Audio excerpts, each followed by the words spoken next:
미국 제40대 대통령인 로널드 레이건은 아나운서와 배우로 활동하다 정계에 진출해 대통령이 되었다. 27년의 배우 생활은 크게 주목받지 못하였으나 캘리포니아 주지사를 거쳐 대통령에 당선되어 레이거노믹스 정책을 통해 미국 경제의 호황기를 이끌었다는 평가를 받는다. 로널드 레이건은 대표적인 폴리테이너로 알려져 있다. 폴리테이너란 정치인과 연예인의 합성어로 연예인 출신의 정치인을 뜻한다. 이러한 폴리테이너의 사례는 국내에도 찾아볼 수 있다. 대표적인 예로 희극인 이주일의 경우가 있다. 그는 희극인 때부터 1988년 13대 국회가 횡설수설한다면 자신도 1992년 14대 국회에 출마할 수 있겠다는 것을 희극의 소재로 삼았었고, 실제로 그는 14대 국회의원에 당선되었다. 국민당에서 민주자유당으로 당적을 옮긴 그는 희극인 이미지 때문에 진정성이 보이지 않을까봐 세비를 반납하기도 하는 등 진지하게 정치에 임했다고 한다. 이렇듯 예전에는 방송에서 정계로 진출하는 연예인이 있었다면 요즘에는 텔레비전의 예능 프로그램 등에 자주 출연해 대중적 인지도를 적극 활용하는 정치인이 나타나고 있다. 먼저 예능에 출연은 기존에 갖고 있던 이미지의 변화를 기대하는 수단으로 작용할 수 있다. 대표적으로 18대 대통령 선거 후보인 박근혜, 문재인, 안철수 후보가 SBS 힐링캠프 차례로 나온 경우가 있다. 당시 한나라당 비대위원장이었던 박근혜의 출연은 평소 가지고 있던 이미지의 전환을 가져온 예라고 할 수 있다.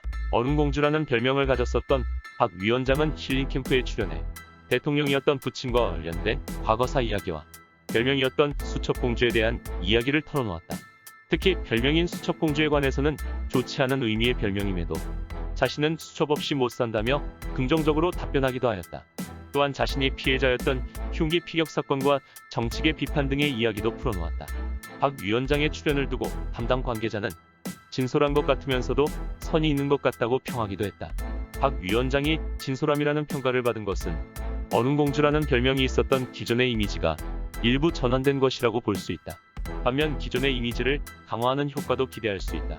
문재인 당시 노무현재단 이사장은 특전사 출신인 것을 내세우며 격파 시범을 보이는 등의 예능적 요소나 과거 시절의 추억을 묘사하는 모습은 비교적 적게 보이고, 문 이사장이 학창시절에 민주화 운동에 참여하게 되고 그로 인한 투옥을 통해 인권 변호사로 접어들며 정치에 입문하는 이야기나 친분이 두터웠던 노무현 전 대통령과의 이야기 등은 인권 변호사 출신인 그의 인간적인 이미지를 증폭시키는 효과를 가져왔고, 실제로 진행자인 이경규는 인간적이라고 소감을 밝혔다.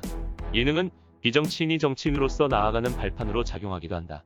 힐링캠프 출연 이전부터 MBC 황금어장 무릎팍도사에 출연해 화제를 끌었다. 무릎팍도사에서는 안철수의 기업인으로서의 양력과 에피소드 등을 조명했고 인간적인 면모를 보였다. 이후 무릎팍도사의 출연이 이슈가 되고 안 원장의 대선 출마 여부가 수면 위로 떠올랐다. 때문에 힐링캠프의 출연 때 프로그램 시청률은 자체 최고 기록으로 경신했다.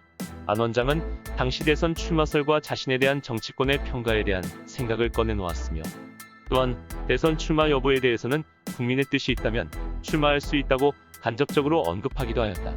이후 안 원장은 창당하고 대선에 출마하는 등 예능을 발판 삼아 정치인으로서의 활동을 이어가는 사례로 남았다. 또한 이 밖에도 민의 수렴의 새로운 창구로서 작용하기도 한다. 2017년 4월 MBC 무한도전에서 국회의원 박주민, 김연아, 이용주, 오신환, 이정미 등이 출연하여 국민 목소리를 듣는다는 취지로 입법 아이디어를 공모한 바 있다.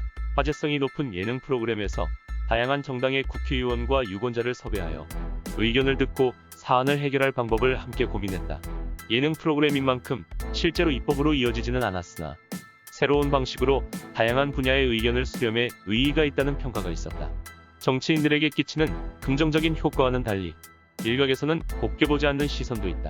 출연하는 정치인들의 정치 성향과 위치에 따라 시청자들이 불만을 제기하기도 하고, 방송인이었다면 용인되는 발언이나 행동이 정치인이기 때문에 논란이 되는 경우도 있기 때문이다.